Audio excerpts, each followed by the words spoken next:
gratitude to the student musicians from the Chamber Music Central for their gift of music to begin our worship this morning.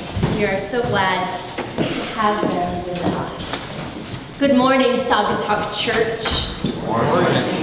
And welcome on this rainy Sunday. I'm so glad you have found your way to this house of worship. There are good things going on in the life of Saugatuck Church this month. And I commend to you all the announcements that you'll find in our bulletin.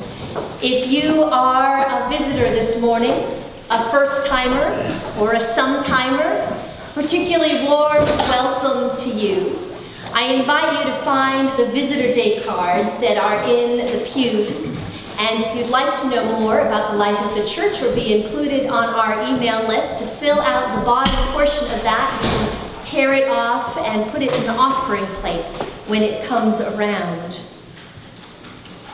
After worship this morning, I invite you to come on downstairs for coffee and fellowship.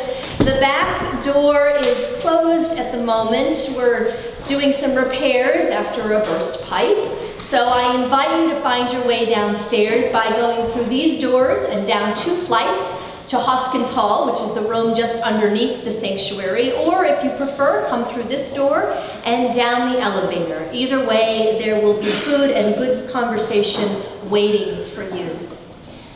Friends, this morning during worship, you will be hearing some stories about Silver Lake Conference Center and the all-ages retreat called Faith Booking, which happened at the end of January. 20 of our members, ranging in age from 5 to much older than 5, gathered together for a time of fellowship and playing games and exploring one another's stories. In addition to hearing a little bit about that during worship, you will see slides projected downstairs. So when you come down for that food and coffee, check out the photos as well.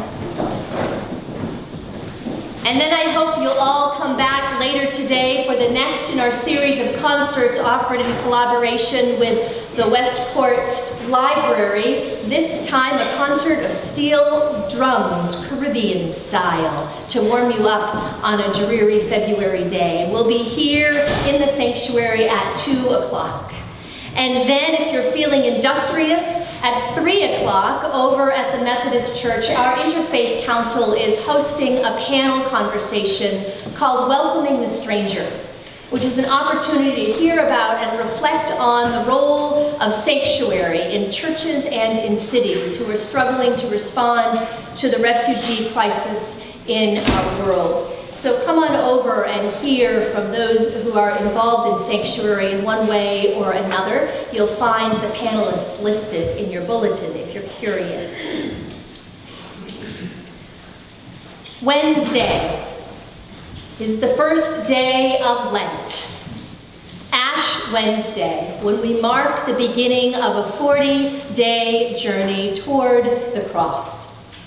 This Wednesday morning, I invite you to mark the beginning of the season by finding me out front where I'm certain it will not be raining by Wednesday.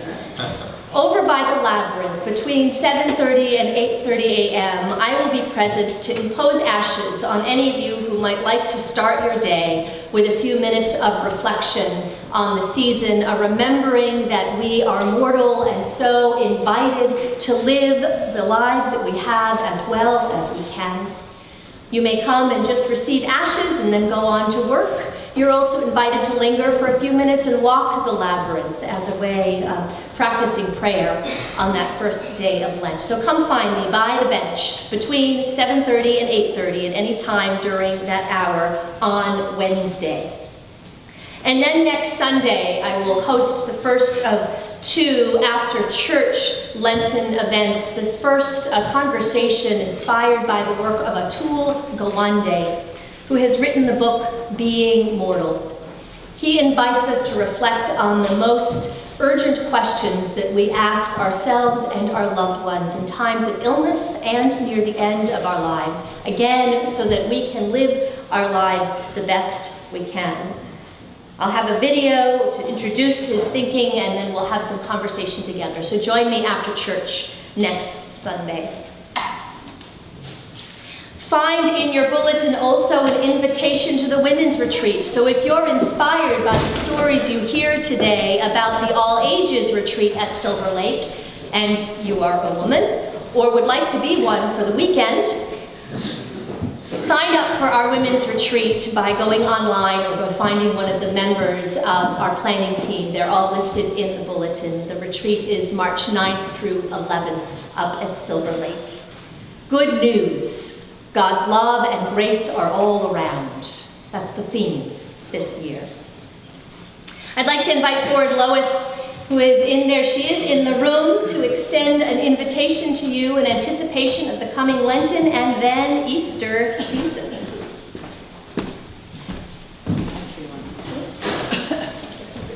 Good morning, church. Good morning. Can you imagine how horrified I was when I realized that it is Ash Wednesday, this Wednesday, which means Easter is fast upon us. And those of you who have been members for years know that we give flowers to decorate the sanctuary. These, in the past couple of years, came from Pivot Ministries. We bought them from them. They made a little money for their very important organization. But this year, they have told me that they are no longer doing it.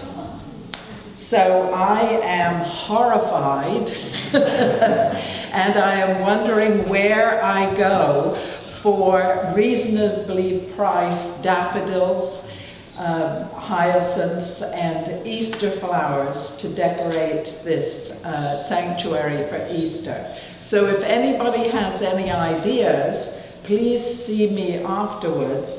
I am meeting with a friend who works at Terrain tomorrow, and seeing if Terrain will give us a good deal.